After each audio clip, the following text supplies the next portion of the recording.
এটি সব লইয়ে গেছে। 10,000 টাকা এটাও তুলে নিয়ে গেছে। গাড়ির চাবিটা ওদেরকে দিয়ে আমি দৌড় দিলাম। ওরা আর কি মূলত এগুলো বিক্রি করতে আসে না, ওরা গাড়ির দিকে টার্গেট করে। একের পর এক ডাকাতির কারণে রীতিমতো আতঙ্কে পরিণত হয়েছে ঢাকা চট্টগ্রাম মহাসড়ক। অস্ত্রধারী ডাকাতদের কবলে পড়ে অর্থ আর মালামাল খোয়াচ্ছেন অনেকে, যাদের মধ্যে বড় অংশ প্রবাস ফেরত ব্যক্তিরা। মহাসড়কে ডাকাতি ও ছিনতাইয়ের ঘটনা বেড়ে যাওয়ায় যাত্রী ও চালকদের জীবনও হুমকির মুখে পড়েছে। ভুক্তভোগীরা শুধু আর্থিক ক্ষতি নয়, ডাকাত বা ছিনতাইকারীদের মারধরের শিকার হয়ে শারীরিকভাবেও দীর্ঘমেয়াদী ক্ষতির মুখে পড়ছেন।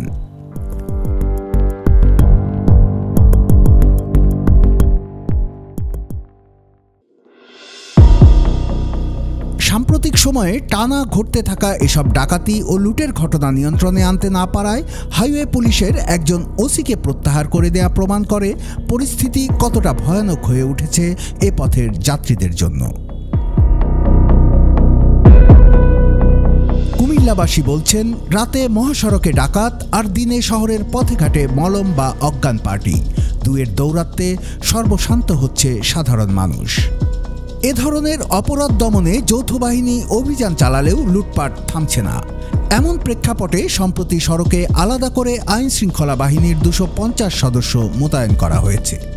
ঢাকা চট্টগ্রাম, কুমিল্লা সিলেট ও কুমিল্লা নোয়াখালী অঞ্চলের মহাসড়কগুলোতে নিরাপত্তা নিশ্চিত করতে তারা নিয়মিত সদস্যদের পাশাপাশি দায়িত্ব পালন করবেন। ডাকাতি ও ছিনতাইয়ের ঘটনা বাড়তে থাকা নিয়ে সংশ্লিষ্টরা বলেন, ব্যস্ততম ঢাকা চট্টগ্রাম মহাসড়কে আগে ডাকাতির ঘটনা ঘটলেও 5 আগস্টের পর তা খুবই বেড়েছে। বিমানবন্দর হয়ে দেশে ফেরা প্রবাসী, রাজধানীতে আসা ব্যবসায়ী, গাড়ি চালক, মোটরসাইকেল আরোহী, স্থানীয় তৈরি পোশাক শ্রমিকরা বেশি ডাকাতি ও ছিনতাইয়ের শিকার হচ্ছেন। আর দিনের বেলা শহরে নানা ধরনের চেতনানাশক ওষুধ ব্যবহার করে টাকা পয়সা, স্বর্ণালংকার কেড়ে নিচ্ছে অজ্ঞান পার্টি। ঢাকা চট্টগ্রাম মহাসড়কের মুন্সিগঞ্জের ভবেরচর, কুমিল্লার দাউদকান্দি এবং 14গ্রাম এলাকায় গত জানুয়ারি থেকে মার্চ পর্যন্ত 10 থেকে 12টি ডাকাতির ঘটনার খবর দিয়েছেন পুলিশ ও ভুক্তভোগীরা। এ পথে চলাচলকারী গাড়ির চালকরা বলছেন, ডাকাতদের অন্যতম লক্ষ্য দেশে ফেরা প্রবাসীরা। আইন শৃঙ্খলা বাহিনীর ভুয়া পরিচয়েও ডাকাতি করা হচ্ছে মহাসড়ক সংলগ্ন বিভিন্ন এলাকায়। এছাড়া বিভিন্ন টোল প্লাজার হকার এবং হাইওয়ের বিভিন্ন হোটেল থেকে ডাকাতদের কাছে তথ্য যায় বলে অভিযোগ তাদের। আমিও 2-3বার এরকম ফেস করছি ডাকাতের। তো ওরা মূলত টার্গেট করে আপনার টোল প্লাজা কিছু হকার থাকে, তারা আপনার গাড়ির সামনে এসে অনেক সময় বলে চিপস লাগবে কিনা, পানি লাগবে কিনা, বা শশা আমরা এগুলো লাগবে কিনা। ওরা আর কি মূলত এগুলো বিক্রি করতে আসে না, ওরা গাড়ির দিকে টার্গেট করে, দেখে যে প্রবাসীর গাড়ি কি আছে বা লোক। এরপর আবার দেখা গেল অনেক সময় পাম্পের মধ্যে অনেক লোক থাকে, হাইওয়ে হোটেল আছে, ওই দিক থেকে ওরা টার্গেট করে। 1 মার্চ ভোর 6:30টার দিকে 14গ্রাম থানা থেকে 500 মিটার দূরে মহাসড়কের ফাল্গুনকরা এলাকায় বেলাল হোসেন নামে মালয়েশিয়া প্রবাসীর সর্বস্ব লুট করে ডাকাত দল। ফেনীর দাগনভূঞা উপজেলার শরীফপুর গ্রামের এই বাসিন্দা জানান, ডাকাত দল প্রথমে পিকআপ ভ্যান দিয়ে গাড়িকে ধাক্কা দিয়ে সড়কের বাইরে ফেলে দেয়। পরে অস্ত্রের ভয় দেখিয়ে মোবাইল ফোন, স্বর্ণ ও নগদ টাকা সহ সর্বস্ব লুট করে। বেলাল হোসেনকে বহনকারী মাইক্রোবাসের মালিক সাগর মিয়া বলেন, প্রবাসীদের গাড়িগুলোকে মূলত টার্গেট করা হয় বিভিন্ন টোল প্লাজায় পানি, শশা, চানাচুর ইত্যাদি বিক্রেতা হকারদের মাধ্যমে। এছাড়া হাইওয়ের পাশের কোনো হোটেলেও ডাকাতদের সোর্স থাকে, যারা গাড়ির মালামাল ও যাত্রীদের সম্পর্কে ডাকাতদের তথ্য দেয়। দ্রুত পালিয়ে যেতে ডাকাতরা বেশিরভাগই এখন পিকআপ ভ্যান ও কাভার্ড ভ্যান ব্যবহার করছে বলে এই গাড়ি চালক জানান। যেখানে আমগরে হাইজাকি করছে, এখানে 20 থেকে 25 হইতেছে। একটা পিকআপ গাড়ি আইসে আমগরে 3টে ধাক্কা দিয়া রাস্তার সাইডে ফালাই দিছে। রাস্তার সাইডে দিয়ে ফালাই দিয়া এত বড় বড় চুরি, তারপরে রামদার মতন সবাই আছে। সব আমার যে আমি 4টা প্যাকেট লই আইছি, গাইড লই আইছি, একটা লাকিস, একটা হ্যান্ডব্যাগ আর 2টা কম্বলের, এটি সব লইয়া গেছে। আর আমার এখানে একটা ব্যাগ আছিল, ওই ব্যাগটা আমার টাইনে আমার কাছে ব্যাগের বেল রয়ে গেছে, ওরা ব্যাগ লইয়ে গেছে আর ভাই আমার পাসপোর্টটা দিয়ে দেন। আমার পাসপোর্টটা আগে পাসপোর্টটা ফালাইছে। আমি কইছি যে ভাই এটা আমার নতুন পাসপোর্ট, এটা এখনও ভিসা লাগে নাই, ভিসা লাগে নাই। তারপরে আমার আরেকটা পাসপোর্ট আছে, এটা দেন।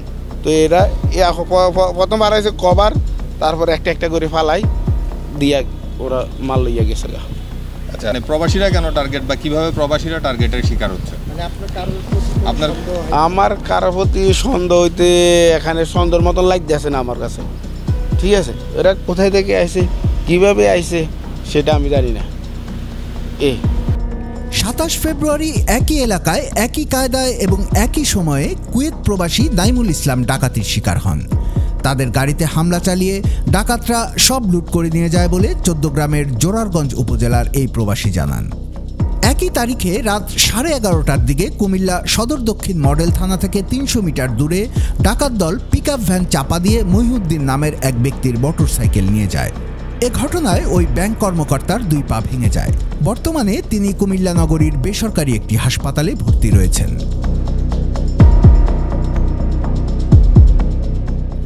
মহিউদ্দিন বলেন, ডাকাতরা পিকআপ নিয়ে তার মোটরসাইকেলের মুখোমুখি হামলা করে। মোটরসাইকেল দিয়ে দেবার পরও তারা তাকে পিটিয়ে এবং কুপিয়ে জখম করে। রাস্তার উপর পড়ে থাকার সময় অপর একটি গাড়ির চাপায় তার পা ভেঙে যায়। তারা প্রথমত পিকআপ দিয়ে প্রথমে আমার মোটরসাইকেলের গতিরোধ করে। গতিরোধ করার পর আমি বুঝতে পারি যে এরকম ঘটনা ঘটতে যাচ্ছে। দেন আমি পাশ কেটে চলে যেতে চাইলাম, তারা পুরো ওই পাশে গিয়ে আমাকে ব্লক করে দিল। ব্লক করে দেওয়ার পর আমি ব্রেক করে এই গাড়ি এবং তাদের গাড়ি সব ব্রেক করে আমি পড়ে গেলাম। পড়ে যাওয়ার পরে আমি গাড়ির চাবিটা ওদেরকে দিয়ে আমি দৌড় দিলাম, কিন্তু তারা আমাকে সুযোগ দেয় না, এলো মাথারি বাড়ি দেওয়া শুরু করলো। সেরপর আমি এই পাশে পড়ে গেলাম এসে, তারপর এসে আমাকে বাড়ি দিচ্ছিল মাথার মধ্যে, হেলমেটের মধ্যে। বারবার আমি বললাম যে তোরা নিয়ে যা, গাড়ি সমস্যা নেই। তারপরে আমাকে তারা করলো না, পরে এই হচ্ছে বিষয়। এদিকে দিনের বেলা কুমিল্লা জেলা শহরের বিভিন্ন রাস্তাঘাটে অজ্ঞান পার্টি ও মলম পার্টির খপ্পরে পড়ে নিঃস্ব হচ্ছে অনেকে। প্রতারকরা শয়তানের নিঃশ্বাস নামে পরিচিত মাদক স্কোপোলামিন ব্যবহার করে হাতিয়ে নিচ্ছে টাকা পয়সা। পুলিশ ও সংশ্লিষ্টরা বলছেন, পথচারীদের কাবু করতে বিভিন্ন কেমিক্যাল বা চেতনানাশক ড্রাগ ব্যবহার করেন প্রতারকরা। অটোরিকশা ও ইজি বাইক যাত্রীদের সঙ্গে উঠে তাদের লক্ষ্য করা হয়। বিশেষভাবে টার্গেট করা হয় নারী ও শহরে নতুন আসা মানুষদের। সম্প্রতি পদুয়ার বাজার থেকে চকবাজার যাওয়ার পথে শয়তানের নিঃশ্বাসের ফাঁদে পড়ে দামি মোবাইল, ঘড়ি ও নগদ টাকা হারিয়েছেন আরিফুল ইসলাম নামের একজন সৌদি প্রবাসী। ওই প্রতারক আরিফুলকে শয়তানের নিঃশ্বাস দিয়ে বশ করে তার এটিএম কার্ডের পাসওয়ার্ড জেনে তুলে নেয় 1.5 লাখ টাকা। পরে তার নামেই হোটেলে রুম বুক করে সেখানে ফেলে রাখে। অন্তত 3 ঘন্টা পর জ্ঞান ফেরে আরিফুলের। এখনও শয়তানের নিঃশ্বাস নামক মাদকের বিষক্রিয়ায় ভুগছেন তিনি। আমার ব্যাংক কার্ডে ছিল 1,10,000 টাকা, এটাও তুলে নিয়ে গেছে গা, আর আইফোনটাও নিয়ে গেছে গা। হাতে একটা ঘড়ি ছিল, ঘড়িটাও নিয়ে গেছে গা। এটা তো আমি বুঝতে পারতেছি না, পাসওয়ার্ড আমি দিছি না দিছি এটা আমি বলতে পারতেছি না। আমি যে পড়ছি মানে কার্ডের উপরে এটাই বলতে পারি, এরপর আর বলতে পারি নাকি পাসওয়ার্ড কিভাবে নিল না নিল। ঠিক আছে, আর আপনার মানে এখন ফিজিক্যাল কন্ডিশন কি? এখন শুধু মাথাটাই ঘুরাইতে আছে। এখন 14 জানুয়ারি নগরীর কোটবাড়ি থেকে ঠাকুরপাড়ায় ফেরার পথে অজ্ঞান পার্টির খপ্পরে পড়ে দিকবিদিক হারান শিক্ষিকা নিগার সুলতানা। বয়োবৃদ্ধ এই নারীর কানের দুল, হাতের চুড়ি ও ব্যাগে থাকা 35,000 টাকা নিয়ে যায় প্রতারকরা। কুমিল্লা মেডিকেল কলেজ হাসপাতালের হৃদরোগ ও মেডিসিন বিশেষজ্ঞ হেলাল আহমেদ জানান, প্রতারক চক্র যেসব কেমিক্যাল বা ড্রাগ ব্যবহার করে তাতে সাধারণ মানুষের হৃৎপিণ্ড, মস্তিষ্ক ও শ্বাসযন্ত্র ক্ষতিগ্রস্ত হয়। তাৎক্ষণিকভাবে চিকিৎসা না হলে এটি শরীরে দীর্ঘমেয়াদী প্রভাব ফেলতে পারে। সাম্প্রতিক সময়ে ঢাকা চট্টগ্রাম মহাসড়কে ডাকাতির সংখ্যা জানতে চাইলে কুমিল্লা রিজিয়নের highway police super Mohammad Khairul Alam এবং কুমিল্লা জেলার অতিরিক্ত পুলিশ সুপার আরাফাতুল ইসলাম বলেন, ইদানিং ঘটে যাওয়া মহাসড়কের ডাকাতির ঘটনাগুলোয় মামলা হয়েছে 3টি। যেসব ঘটনা জানা গেছে সেগুলোই কেবল মামলা আকারে লিপিবদ্ধ হয়েছে বলে জানান তারা। তবে থানা পুলিশের মামলার বাইরে ডাকাতি ও ছিনতাইয়ের সংখ্যা কয়েক গুণ বেশি। যেসব ঘটনায় ভুক্তভোগীরা মামলা কিংবা অভিযোগ দায়ের করেননি সে সম্পর্কে কোনো তথ্য নেই পুলিশের কাছে। এদিকে ডাকাতি ও ছিনতাইয়ের ঘটনায় মামলা কিংবা অভিযোগ করতেও ভুক্তভোগীরা অনীহা প্রকাশ করেছেন। কুমিল্লার সাংবাদিক ও সমাজকর্মী আবুল কাশেম হৃদয় মনে করেন, যেসব ঘটনায় মামলা হয়েছে সেগুলোতে জড়িতদের আটক ও বিচারের মাধ্যমে দৃষ্টান্ত স্থাপন করতে হবে। ডাকাতি কিংবা ছিনতাইয়ের মামলাগুলোর তদন্তে অগ্রগতি না হওয়ায় ভুক্তভোগীরা থানায় যেতে আগ্রহী হচ্ছেন না বলে মনে করেন তিনি। ঢাকা-চট্টগ্রাম মহাসড়ক সহ নগরীর গুরুত্বপূর্ণ স্থানে যেসব সিসি ক্যামেরা স্থাপন করা হয়েছিল সেগুলো সচল রাখতে পারলে ডাকাত ও ছিনতাইকারীদের দৌরাত্ম্য অনেকখানি কমে আসবে বলে জানান তিনি।